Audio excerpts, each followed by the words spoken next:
Okay. We'll just give another minute or two. Yeah, that's better.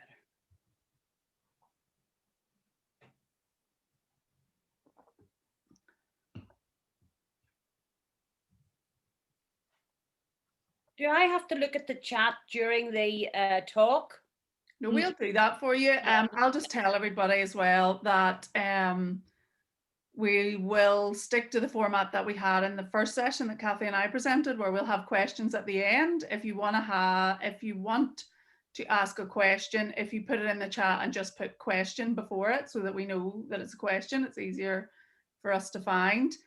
We'll monitor the questions, Jayne, because it'll be easier for you then to just keep talking. And we'll ask them after both speakers have spoken today, just because of time wise and to keep us right on our time.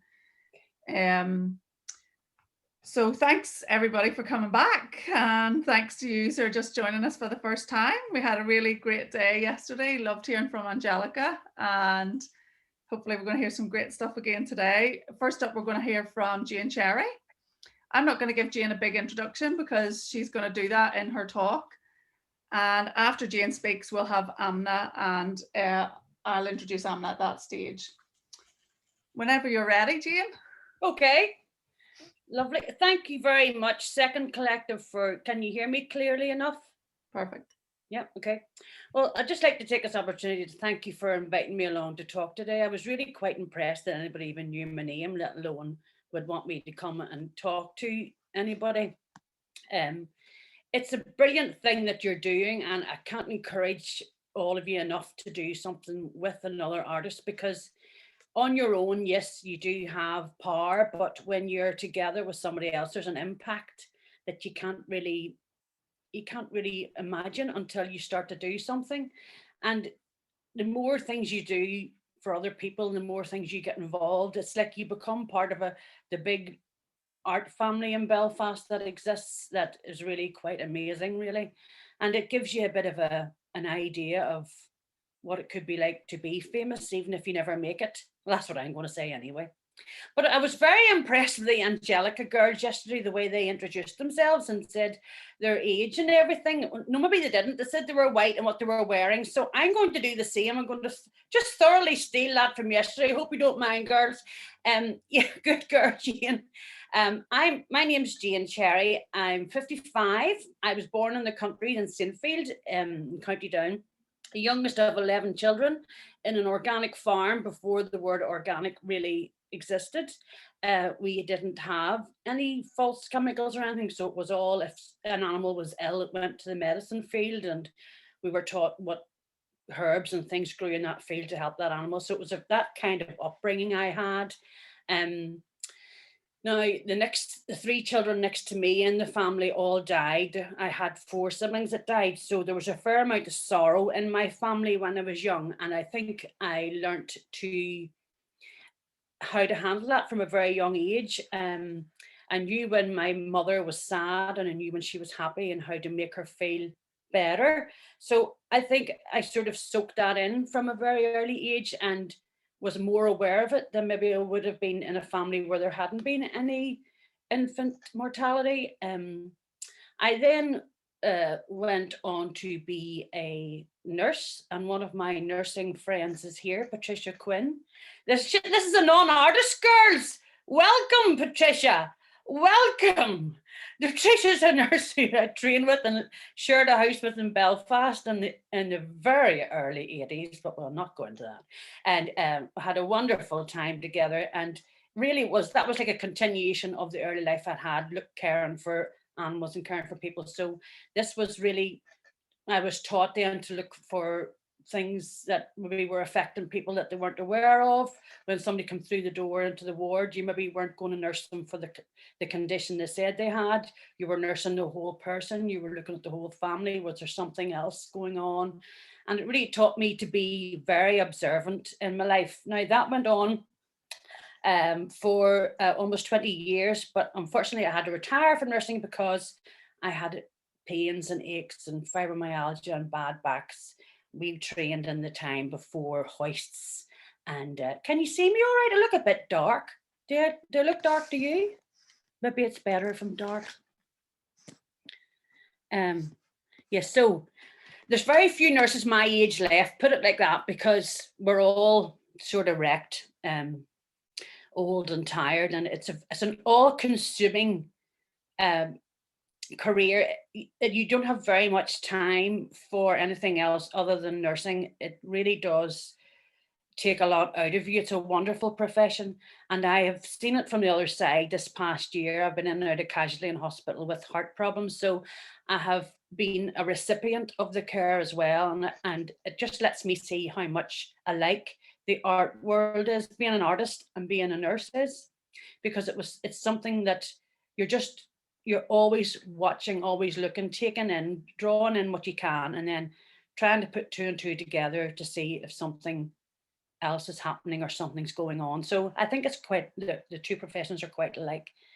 So yes, then I did that for 20 years. I was very happy, and I knew it was coming to a natural end. I worked in infectious diseases, believe it or not, in Beaver Park Hospital. So we would have had this pandemic is something that we did every day. We had plastic aprons, open doors with elbows, non-touch technique and things like that. So I was quite happy to be at home during the pandemic. I was actually shielding before I was told to shield. So that was also a great learning curve for me, because people would come in with maybe just a temperature, a pyrexia of unknown origin, it was called, and thinking they were maybe meningeal, or they maybe had some kind of liver condition, but ended up to have maybe a non-Hodgkin's lymphoma. And that meant then that they had cancer. We saw them, get worse, the condition deteriorate. We had the family in, and we're there at end of life for them as well. So it's a great profession for you but you need to be strong. It's what I would recommend, say to anybody who's going to be a nurse, because it does take a lot out of you. You never get over losing a patient. It's a terrible thing to watch somebody die, but you develop a way of coping with it, really. And there will be things today, I want to warn you, that I'll be bringing up subjects today that maybe might trigger some people, and some people might find it quite difficult to listen to, and I completely understand that. And if you want to turn off what I'm saying or mute me or whatever you think is right, that's fine. I'll be also showing a video of a film I just made recently with a glass artist called Alison Lowry, which Paul Moore filmed for us for the Northlands Creative in Scotland, and it's going to go to Japan now in New York. And it's been around the subject of mother and baby homes in Northern Ireland, because there's an investigation in the mother baby homes down south, but nothing has happened about the ones up here. And there was 10,500 women went into these homes in Northern Ireland and were treated equally as badly as the women down south. So that's can be quite a jarring subject for people. We don't know what everybody's history is here today, I'm afraid. So I apologize in advance if it upsets anyone, but do feel free to turn it off at any time. What did I get to there? What point was that? Oh yes, right, okay. I just finished. Have I muted you all? Because I can't hear anything. Is anybody talking anyway? No, just me. Okay, God help you all. Well, yes, yes. So when I knew my time in Beaver Park was coming to an end, because we were moving to the Royal, and I didn't know if I wanted to work in the Royal, because it was a very busy hospital, and you just didn't have the time to give the level of care that you wanted to the patients. And Beaver Park was very good for that. We had a lot of time with each patient. The patients could go around the grounds and sunbathe, and we had to find them to give them their tablets, or give them their tea, or bring them in for their relatives, or send their relatives out to them. And it was a lovely place to be ill. I know that sounds very strange, but I mean, I think it's very important to feel that you're somewhere that has time for you when you are ill. And I knew the Royal was extremely busy, so I didn't know if I wanted to go to it or not. But anyway, so I decided then to do a course, not to further myself in nursing. I decided to do a garden landscape and design drawing course. So I then went into garden landscaping, had my own business for 10 years, and really that just verified to me that people want somebody to talk to. So I might have been going to your house to design your garden, but it wasn't all I heard. It's because it's a very personal journey you want to go on to feather your nest and make your castle beautiful. You hear the reasons why people want things. And really, I pulled a lot of my nursing skills into that as well. And then unfortunately, my marriage was not good after my husband lost his father, and he became very depressed and took it all out on me, and it became abusive. So I had to get out of the marriage. I had 8 good years of marriage and then not a very nice time after that. So I had 3 daughters, and I had to show them that they could get out of something if it was bad like this. And I certainly didn't want them going into a relationship like that. So I got out of that, and that was another 10 years of well, just difficult times going through high court and things. This was quite a rich man and didn't really want to have to give any money or anything like that. And he's quite angry about the whole thing because I wasn't supposed to do what I was doing. So through all of this, I got myself into counselling, and my counsellor was saying, why don't you try and go for an art class if you really want to do an art class? I thought, look, no, I'll not get in. So I kept on applying for these art classes because people advised me to, and I thought, well, I'll not get in anyway. But I kept getting in. And I thought, oh, geez, I'm going to have to do this now. And then when I went to do my degree, I thought, I'm not going to be able to do this because I'm still going to court, and I had 3 children all in different schools, remember? And I think, oh, I don't know how I'm going to do it. But anyway, you just work through it, and you got through it. I missed quite a lot of things because I couldn't go out in the evening times and things like that. But I think I'm quite good at talking. So I was able to make up for it in the time I was there. I was able to talk to people and say, you know, how did it go? What did you think? And things like that. So a lot of my work has come from that. And I didn't set out to make work about abuse. I didn't set out to make work about trauma or grief or how we deal with it or anything. I wanted to do work about nature because of my background. I wanted to do nice things that I thought were nice. But my work was always coming back to this. And even though that's not the direction I set off in, somehow that's where we arrived at. And my mother died just the year after, the same year. What time are we? That's okay. My mother died the same year as I graduated, and I was asked to do a performance in PS2, and all I was told was the word rain, R-A-I-N, rain. And I thought, right, okay. So I looked up some poetry, and I found this lovely poem. I can't remember who it was by now. So it's awful, isn't it? I must find out who that was by. And one of the lines in it was, rain, I never really thanked you for washing me cleaner than I've ever been. And somehow this whole performance turned into a discussion with my mother, who had just died 6 weeks before, that I'd never really thanked her for washing me cleaner than I'd ever been. Because of the amount of times your mother washes you in your life and looks after you, and do we ever really thank her? But I think it was just me going through the grief. And I hadn't set out to do that in a performance, but Sinead O'Donnell says to me, there was one big mother in the room. And I said, sir. She said, yes, you could definitely feel a presence of you being a mother, whatever I was doing. And I was glad in a way, and then I was annoyed in a way, because that's not what I was meaning to talk about. I had written with a big candle on a sheet of paper then, I never really thanked you. And then I was going over it with red ink, and the words were coming forward very slowly, but they were very slowly because the candle was so hard. And I remember thinking, that's not what I set out to do. But then I realized that you don't really have much choice. You think you have a choice in the art you make, but it really, what is inside you has to come out. So either you can ignore it, which I did for a long time, I suppose. But then I sort of started to embrace it then, because I thought people need to talk about this more. I wouldn't have been so frightened in my early life about flashers, dirty phone calls, men exposing themselves to me on my way to school. I led a totally innocent life, and then I went to a wee small country school, and this happened to me. So what was happening in the places that were more populated?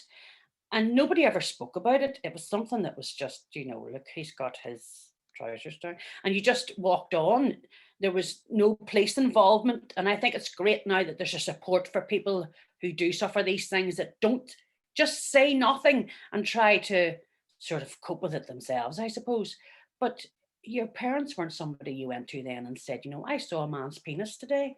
It was just something that you didn't say, and it was kept very quiet. And in a way, these mother and baby homes and the way that the girls and the ladies who went to them were treated was all very, very quiet. How this went on, and I didn't know about it. Nobody knew about it. But there were girls who would come to my mother because she had 11 children. And I remember people would come to the house and talk to mummy. And there was a girl whose child had died in her uterus, and she didn't want to get rid of the child. It was against her religion.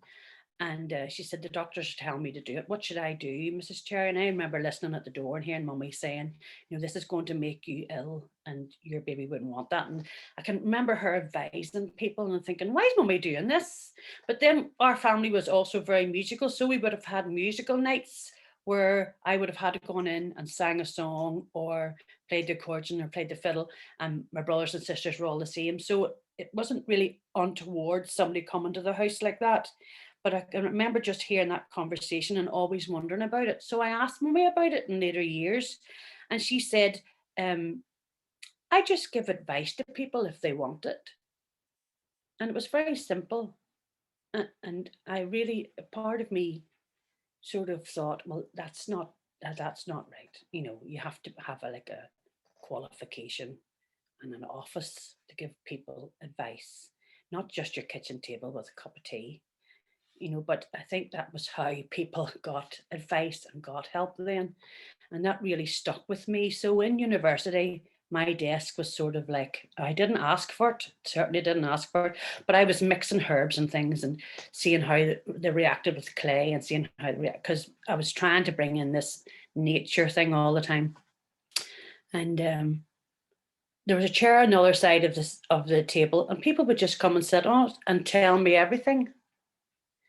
And I mean, when somebody decides to share with you, that's a very precious moment, and it's you must treat it with the respect that it's due. So I called it the apothecary because sometimes I give them rescue remedy, sometimes I give them 2 paracetamol, sometimes it was just, I'll see you at lunch, let's have lunch, you know, and giving them something to look forward to, because life is very difficult and people just from my age group don't really talk a lot.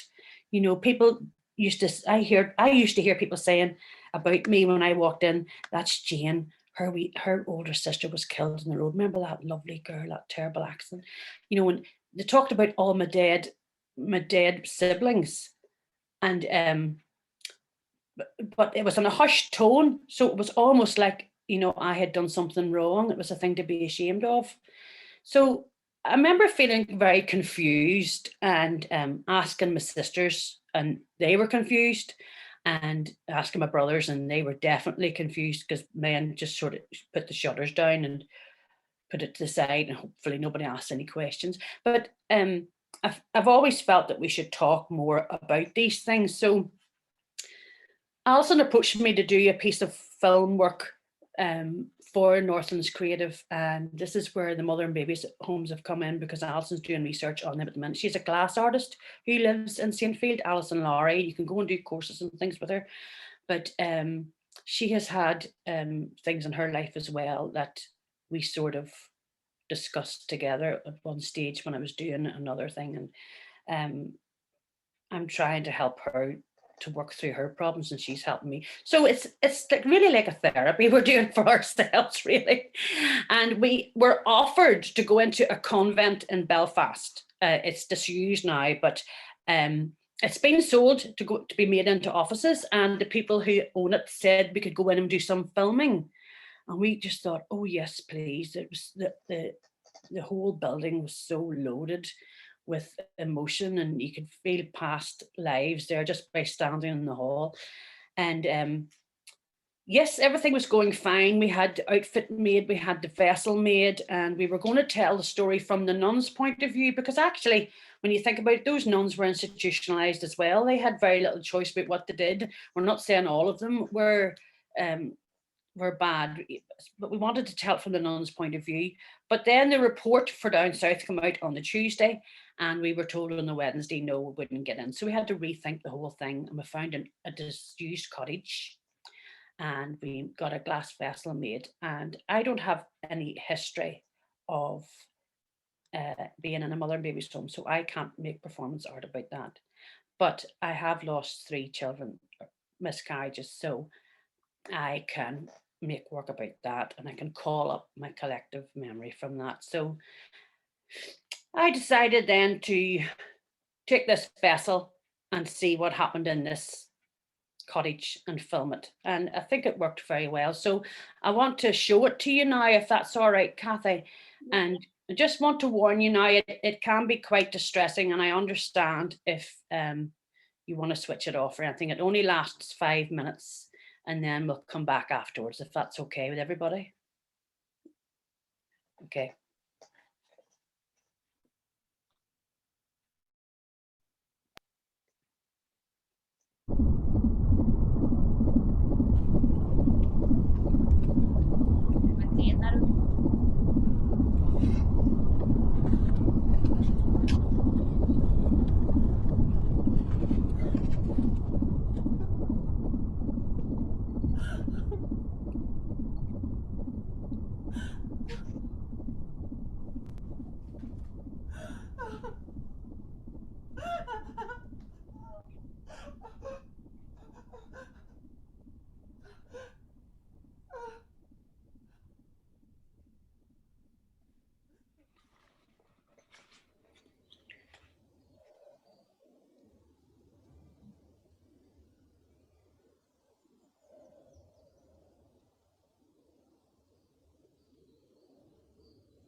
Yes, so that's the film.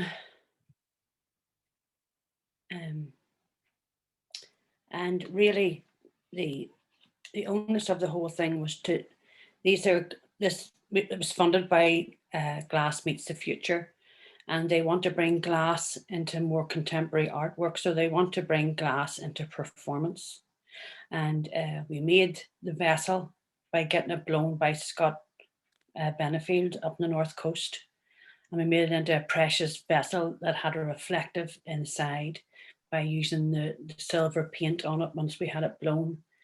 And this was because, from my point of view, it's very important that Mother Nature was brought into it, and nature has been, it's been very clever in that it makes, when a young of a species is born, the head is wider and the eyes are wider, and they try to make the child look more like the mother at the time of birth, so the mother accepts it, and then the child will change as it gets older, or maybe it'll stay like its mother, whatever it's meant to be. But it's a very strong maternal instinct when a child is born, be it alive or dead. The child there was dead, but the girl, was still looking at it. And in a lot of these homes, they were left just having a baby and didn't see their child at all. So they never got to see the reflection in this precious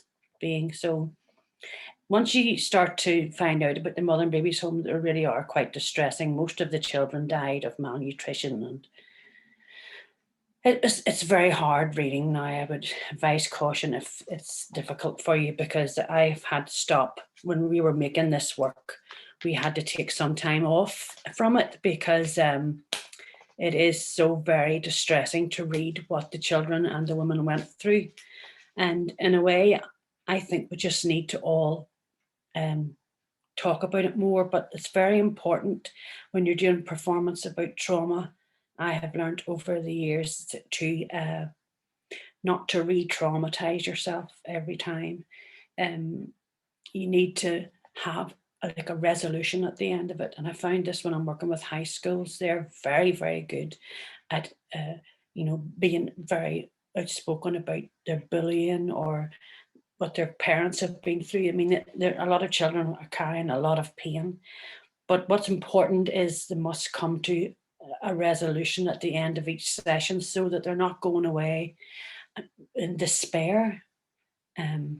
So even though that woman in that performance, which is me, loses a baby and loses that life that she would have had with that child, she is standing strong at the end of it. The baby may be deceased and on the floor, but she is standing up. These people will not, the way they're being treated, will not put these women down. It's to show that, we can get through it, but it should never have happened. It doesn't vacate their culpability in any way. So I'm apologize if that video has distressed anyone, but we feel it's quite important to make a statement about these things that are happening in our world at the present time. So how much time do I have? 2 minutes. Right, well, so where am I now?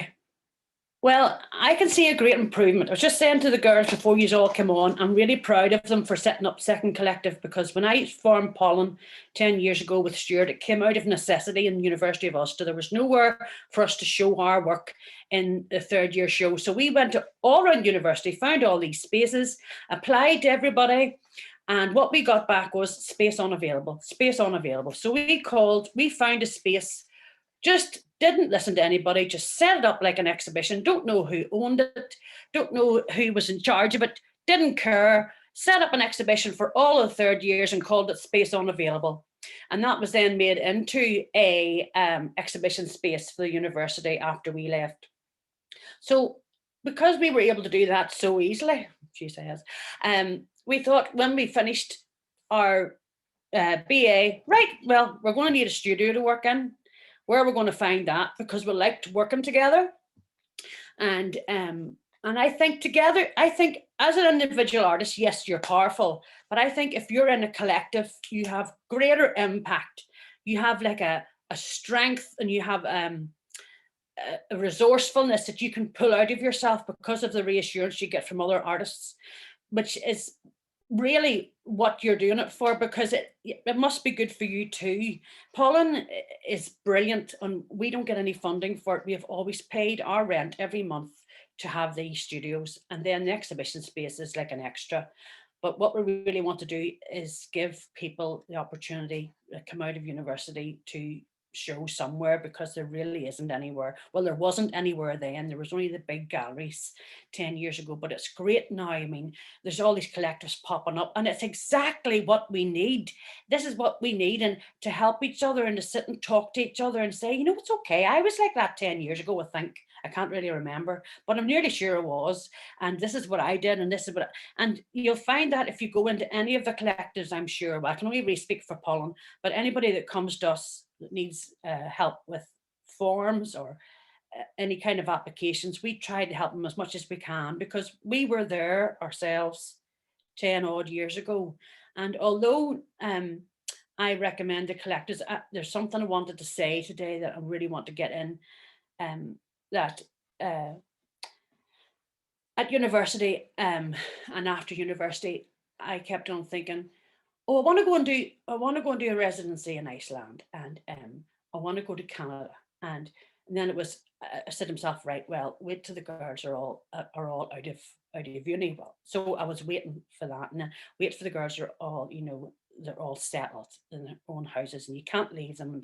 And there was never really a right time. I kept waiting and waiting and waiting until the right time came along. And now I find, fair enough, they're all through university. The third one's nearly finished, but I've now got a heart condition.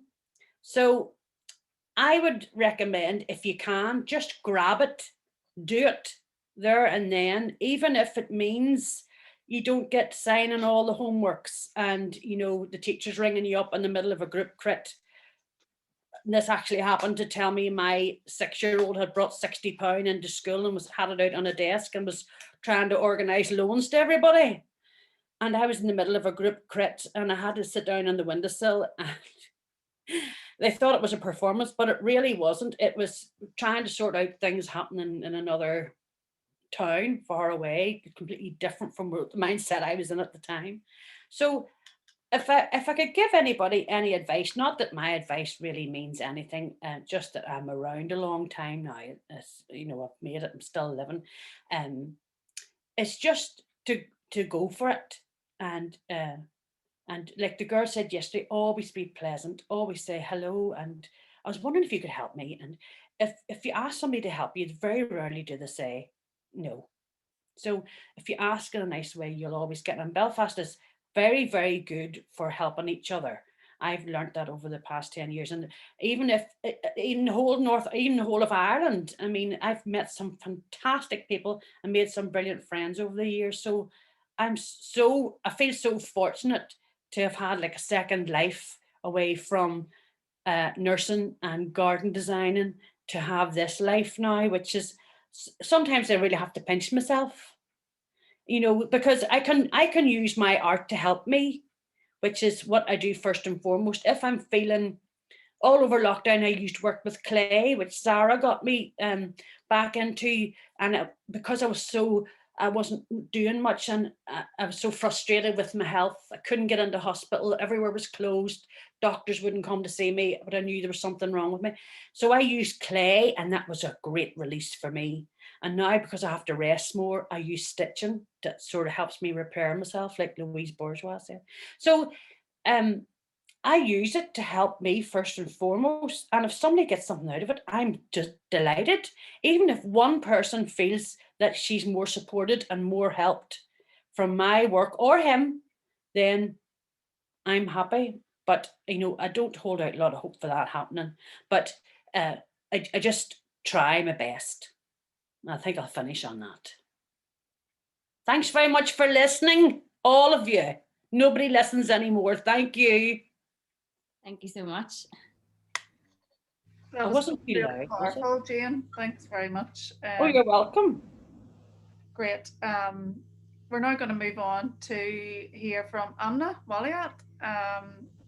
Amna, I'll give her an introduction first of all. Hi Amna, thanks for joining us.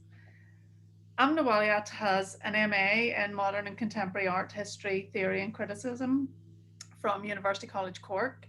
She also has an MA in Fine Arts from the University of the Punjab, Lahore in Pakistan.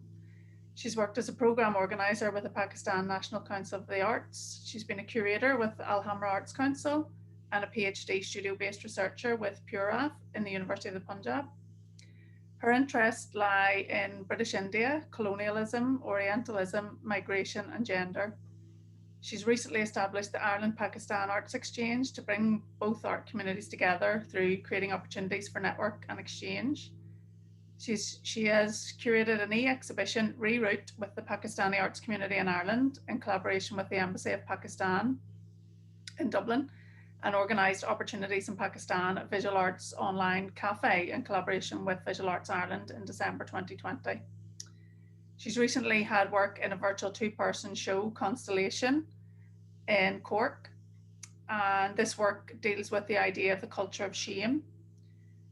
Amna was a resident in the UK and France before settling in Cork, Ireland, and she's a recipient of the Arts Council Ireland Visual Artist Bursary Award in 2020 and a recipient of the Glucksman Art Gallery in Cork. She is completing curatorial mentoring under the Professional Development Award 2021 and the Dilkushka Award 2021. I hope I've said that right. And we're really delighted to hear from Amna today. Thank you very much, everyone, and for joining us. And thank you very much for Second Collective, for Jayne and Sinead for inviting me. I'm very much delighted to talk about my work, my portfolio, and my struggle as a mother, as an artist. I joined the art like after 12-year break, after my like I was an established artist in Pakistan, an art professional, but I have to quit and then rejoin. So I made a little presentation about my work, so I will follow along. So I'm gonna share my screen.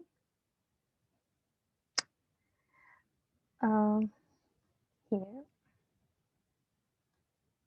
All right. Can anybody see? Yeah, we can see it. All right. But I can't see. Sorry.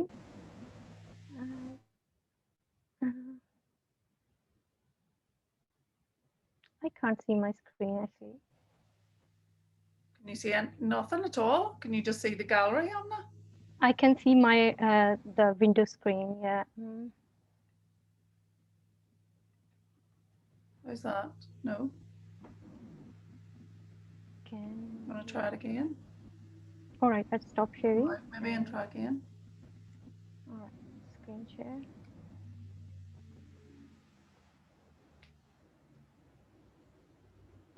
Oh my goodness. No? I can see you guys. Yeah. Is it on your own settings, Amna, that you have maybe? On your view? Because it worked earlier, didn't you? Could see it earlier on.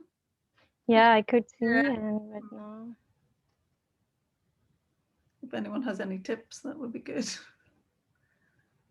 I can see I can see the window view of all of you.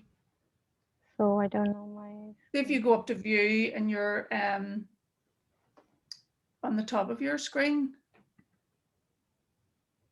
and the little view button and see what you're ticked on. You know, there should be like standard view. Can you see now? Everybody can. Yeah. Can you see the next slide as well now? Yeah. All right, then I am on the screen. Okay. So Jayne has given apology for that. Yeah, the screen was there, but I couldn't reach. And Jayne has given a brilliant introduction of mine, so I don't need to repeat it. So I was born in Rawalpindi, Islamabad, and it was the capital city, near the capital city, and in Pakistan. And it's the yeah. So it's just few miles away from Texla, which is the Buddhist part of the civilization. And I'm just my birthplace is just 400 miles away from Indus Valley Civilization, which is the ancient civilization from that region. And and this city is just in the foot or feet of Himalayas mountain range. So this red arrow, it shows my birthplace. So a strong historical connection with the geographical space. I was trained as a miniature painter. I did for a few years landscape painting, and you can see the below two images of the landscape of Cork, where I live. So it's I can see these images from the windows of my house. So and the upper one with the three trees in there, it's quite massive painting, like large size, about more than 5 feet. So I was handling the large scales in my country.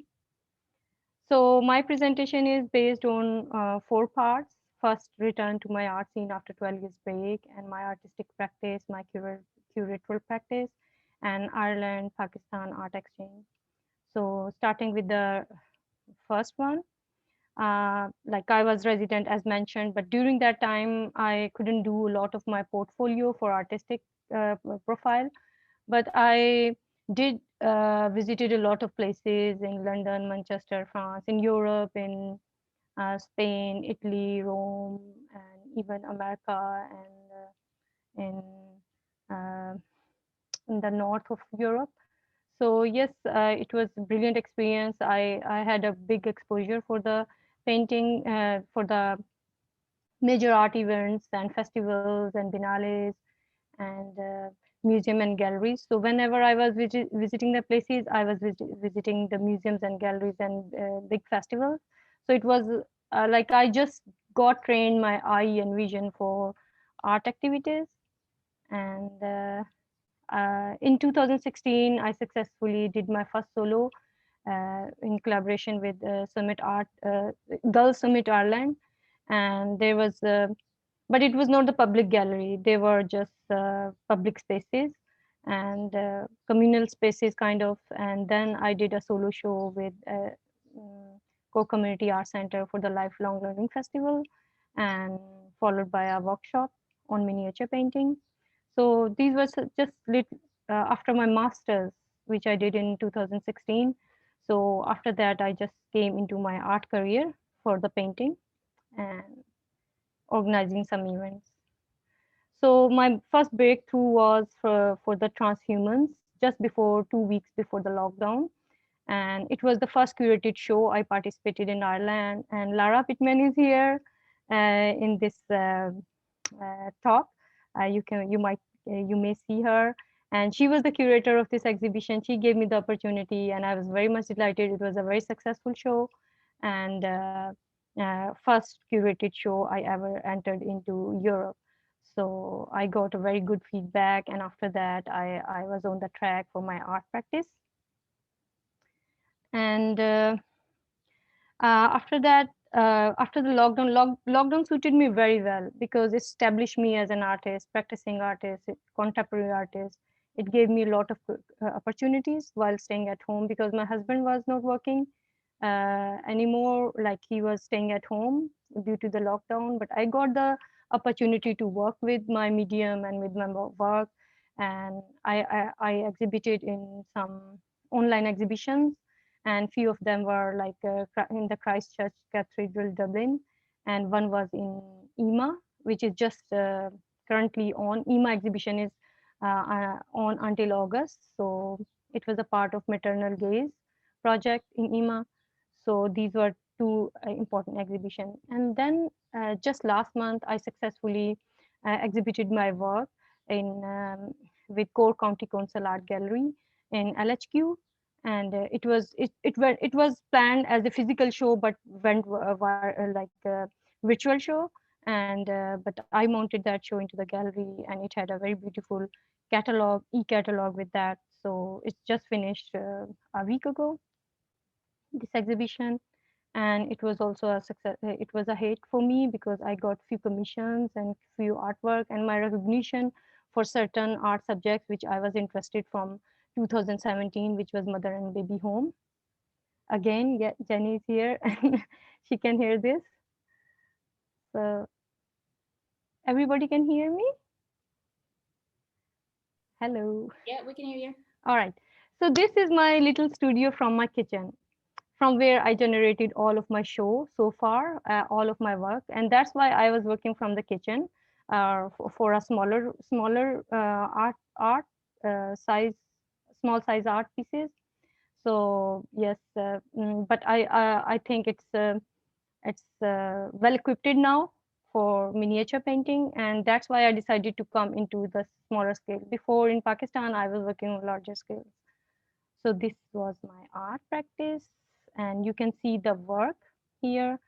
This I'm taking Queen Victoria as a symbol, because for me she's something like the most powerful queen in the world, something like Alexander the Great, and she was like so powerful. And I for my artwork, it's a symbol of you can say antagonist and protagonist both, and I am taking her as a alter image of the female who are being like become the victim of violence in our societies.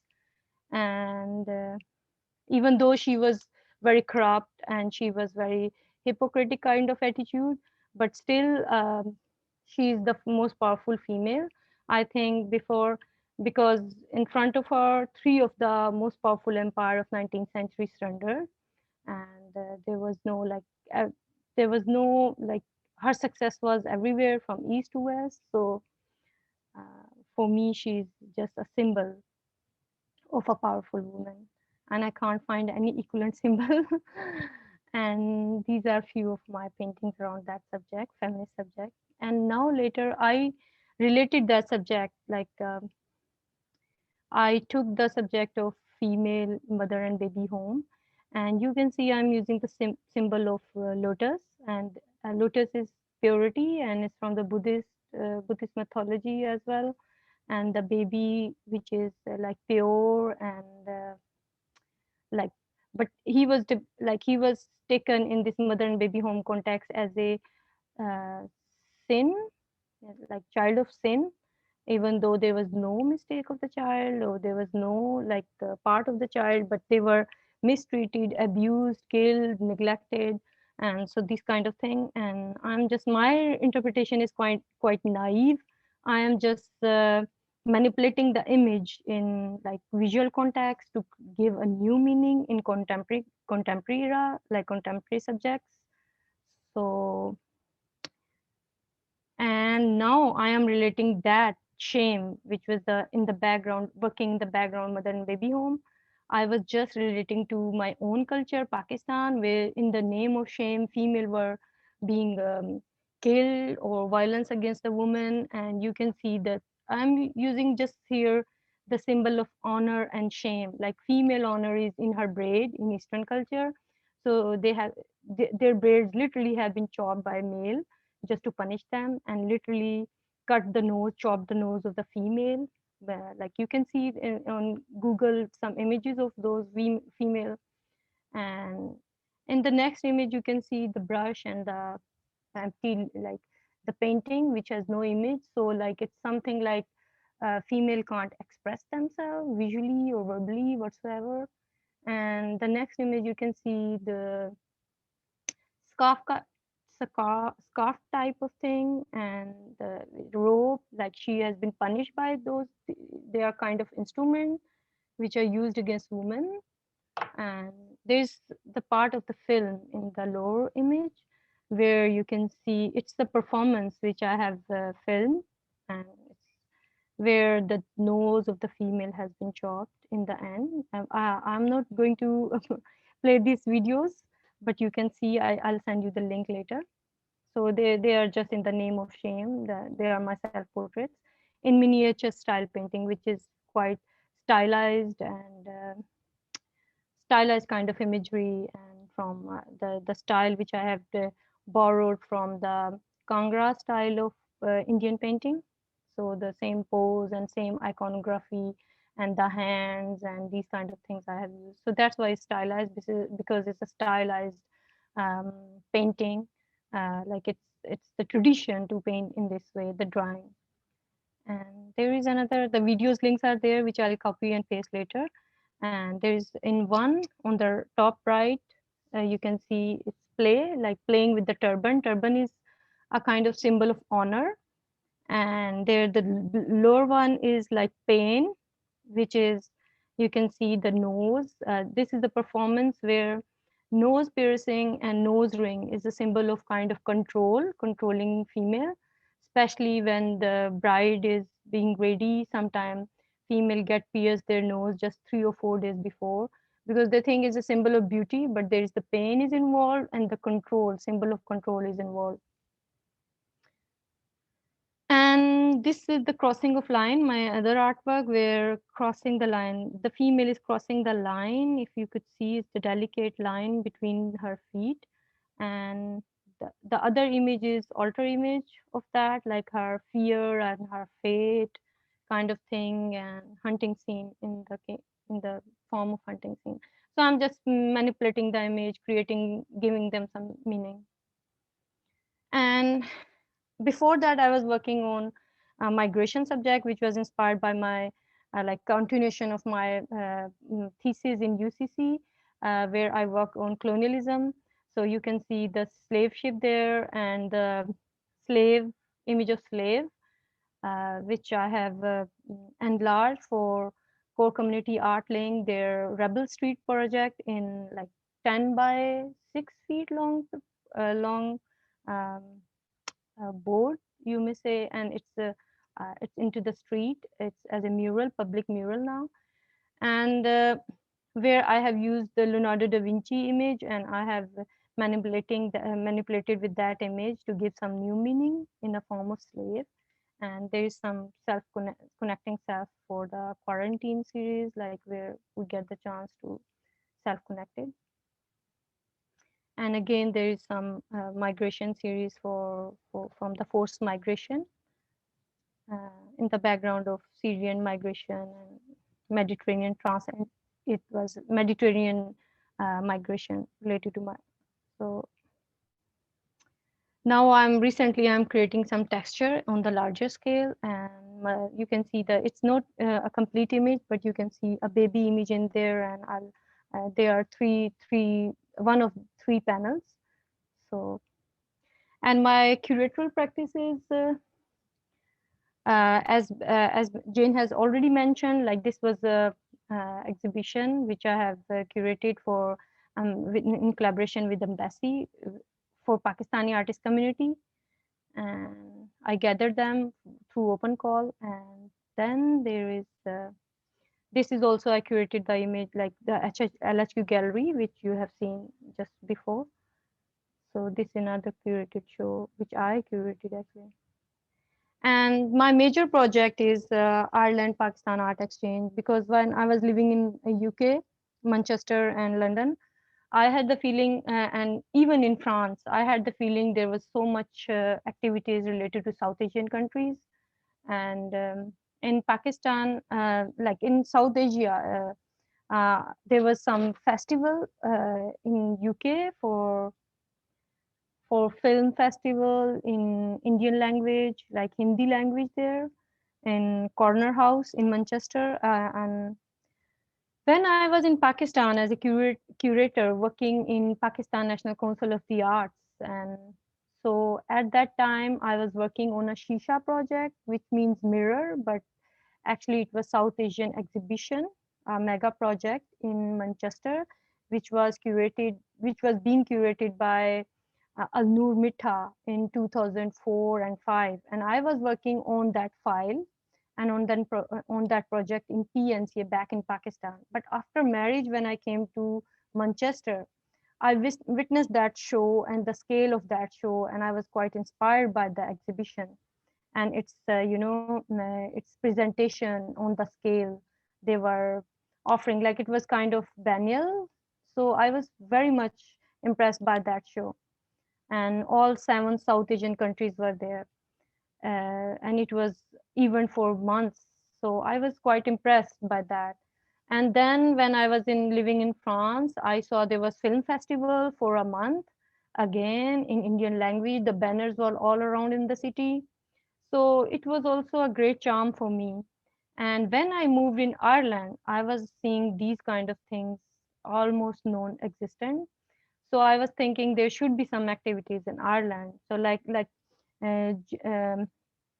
Jayne was mentioning yesterday from Angelica Network that when you see a gap or some vacuum, so I was feeling that vacuum, like there is the potential in Ireland to build up that kind of community.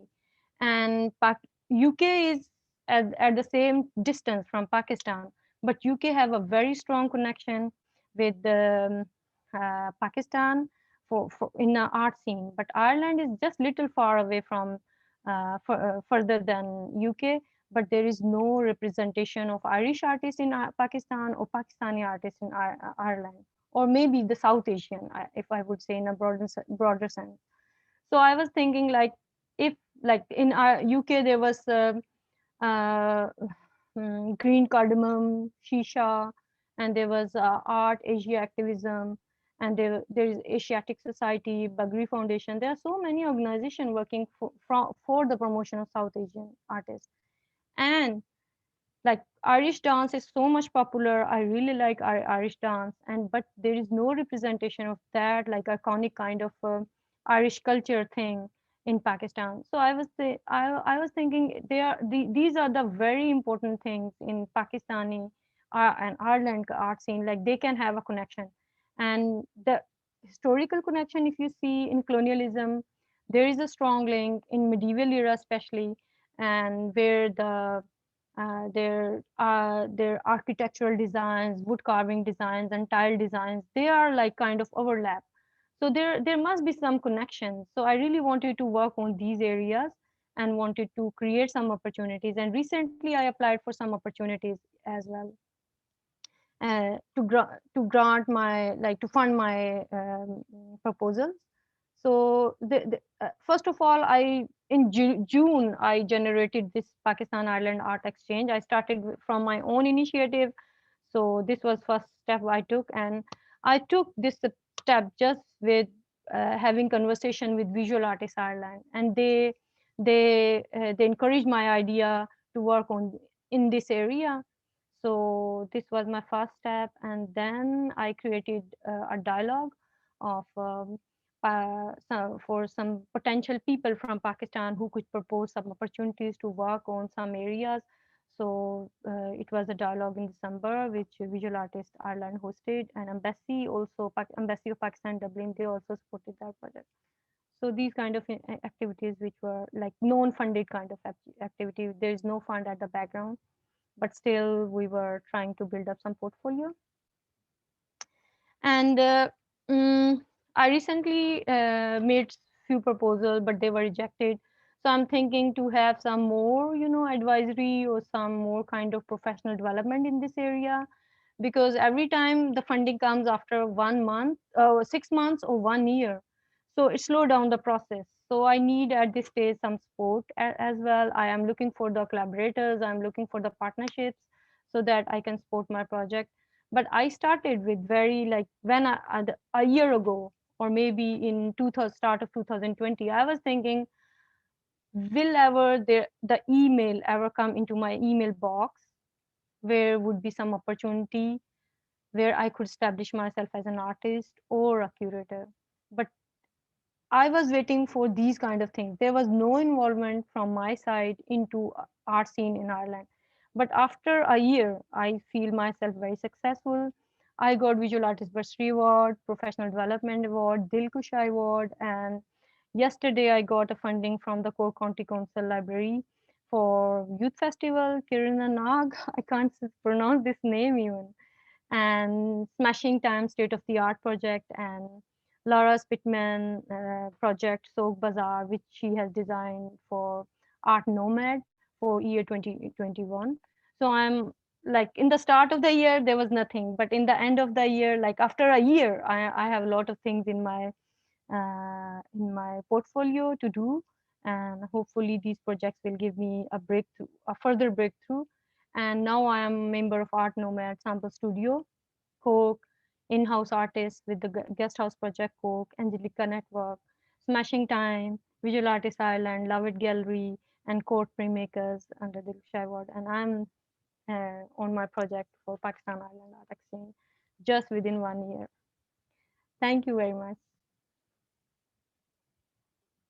Thanks so much, Amna. That was brilliant, really Thank you. interesting. It was really great to see your work developing, especially over the lockdown. And I think kind of what you touched on there at the end, I mean, that quite resonates with me as well. A few things that you said about how, you know, you're waiting all the time for things, but I think a lot of it has to be you pushing yourself forward and taking a chance, and not necessarily, I think Kathy and I both feel like you just have to do the thing yourself. We don't want to wait for permission from somebody to do something. We just want to do it. And then that idea of like lockdown, how it actually has benefited a lot of people, especially women, you know, when their situation has changed a little bit, and you know, perhaps they have been able to access funding that previously they hadn't, you know. You're getting loads of great comments. Yeah, and I'm learning from your networking and your skills. Yesterday, Angelica has presented their portfolio, so it's a chance to learn, you know, and grow, and to be in the right direction. And I see Laura Pittman; she's like working very hard for some with her motive, with her agenda, and she's quite. I'm learning from her even. So these kind of like indirect learning process instead of just a professional development award or a mentorship. So I think these are like Ireland is, I think, prosperous for these kind to absorb these kind of things. So I find very helpful this land. Otherwise, in UK and France, I was, you know, I was in cultural shock kind of thing, so I couldn't explore opportunities. I think it's almost as well.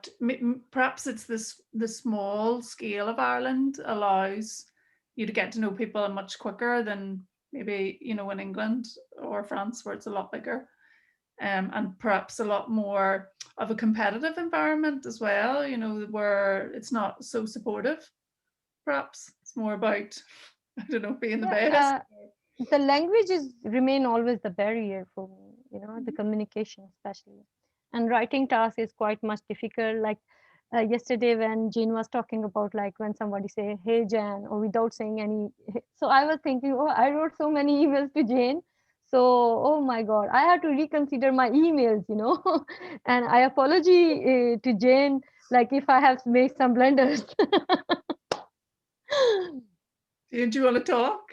Yeah. I just reject there and said that's not what I meant at all. I'm so sorry it came across like that. I really didn't mean that at all. I love receiving your emails. I'm not so thank you.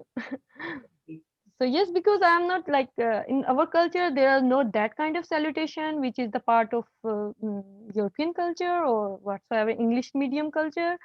So yes, I'm learning a lot. There is a lot of progress. Like when I landed on UK, I when people were saying hello, how are you, and I was saying why they don't say how are you? Why they say how are you? What's this how are you? So it was really like I was in the cultural shock. I think like communication was like I was thinking like I don't have tongue even. I'm, you know, I couldn't speak even. So it was like first experience for the banking account was really annoying for me. Like I was thinking like I don't have literally I don't have tongue, you know. Yeah. It was so I started from there and now I grow a lot and I'm just learning and learning. The email which ever land into my email box, I read it 3 or 4 times to learn the salutations and to learn the writing. So it's a lot of development, I think, and especially during this lockdown. Yeah, and I think it's beneficial for everyone, really, Amna. I mean, everyone has to learn, like we have to learn what other cultures expect as well. You know, it's not just on people coming here, it's on us to kind of make those make that transition easier for people and try to understand that maybe, you know, maybe our way isn't the right way, you know. Yeah, and sometimes you are very skillful and you want to do a lot of things. Like you think your country is fertile. And for like before the lockdown, I was always, especially after my master's from UCC, I was thinking to go back to my country, you know, honestly, because there was, I think, there was so many, there was calls, and my colleagues, they were calling me back for very good positions. And I was just, but then after lockdown, when my friends are asking me to come back and there is a chance for good position in Pakistan, so I said no, no. After, now I am getting integrated in Ireland, and I have big dreams. Something like I got inspiration from Shisha project, which I mentioned. So I really wanted to do something big for South Asian society and for Irish society, because for with the Glucksman, I'm going to work on Karachi Art Biennale, where I would love to present Irish people work in Pakistan. So why Irish people are so far away from Pakistan, whereas UK is not that far for Pakistan, you know? So there is a big gap between these two nations, and their heritage is similar. They both were colonized, and they have so many things in common, like from culture and from representation of females, especially in the literature of 19th and 18th century. So yes, there are so many things. There are so much research area which should be opened up, you know. I definitely think that maybe here, yeah, maybe here I think we look internally all the time, perhaps, and that is a thing. Because I mean, I freely admit that until I attended the Visual Arts Ireland Cafe, where you spoke and introduced all these Pakistani artists and you know, art practitioners, professionals. And it was only at that point where I made the connection that, yeah, oh my God, they are so similar. You know, the cultures are so similar in terms of what they've been through, and the position of women, for example, is just, yeah, it's amazing. I don't really want to dominate the conversation though, and we've gone. I don't like to be the kind of the bouncer again, but we're already running a bit over. So maybe if we give, we've got another talk coming up at 2 o'clock. So maybe if anyone has any questions, we'll do like a really quick 5 minutes, and then we'll have to wrap this one up and get ready for the next one. So I've allowed everyone to unmute themselves, so it's probably just going to be easier and quicker. If you do have a question, just shout it out. Oh, there's Marta. Go ahead. Oh. Hello. Hello, thank you both for a wonderful talk. I just wanted to ask Jayne, because I was researching the area that I lived in Belfast for 10 years, which was Donegal Pass. And I came across the church there on Donegal Pass, and I came across that the church had the laundries. You know, it was one of the first laundries in Northern Ireland. And I was wondering if you knew about that. I think You're on mute, Jayne. There, can you hear me now? Yeah. No, I didn't know about that one, Marta. Thanks for telling me that. I knew about the one up on the Lisburn Road, between the Lisburn Road and the Malone Road, Thorndale it was called. And a lot of people came from across the country to in Belfast so that nobody would see them when they were pregnant, you know, and a lot of the one on Donegal Pass, it's just where just opposite the fire station, and right. It was quite interesting because it was Protestant church. So I thought I tell you because. And is the building still there? No, it's not. It's been knocked down. I think there is like a refuse, like a, dump. Yeah. Or something. But I thought I'd let you know because that. Well, thank you. It's good to know that. And it's amazing how many people have been touched by that whole subject, you know, even away out here in the country, people came from here into Belfast to have their children, and they had to sit in the car park for a while to make sure there was nobody in the car park or in the area that recognized them, because it must have been absolutely dreadful. These girls were going into a place that never heard of. They didn't know how long they're going to be there for. If you're interested in it and you read about it, it is quite it's daunting, really, but it can be quite hard. Just to warn you, you need to take some time away from it. People at home here were saying, "Mama, you're getting a wee bit cross," and I had to come away and do something else. And Louise Bourgeois says, "When you sow, it repairs your soul." So I did a bit of that. Right. It's a difficult subject. It is indeed. But thank you so much. Thank you both for your talk. Thank you. Let you know. Thank you. Thank you. Most welcome.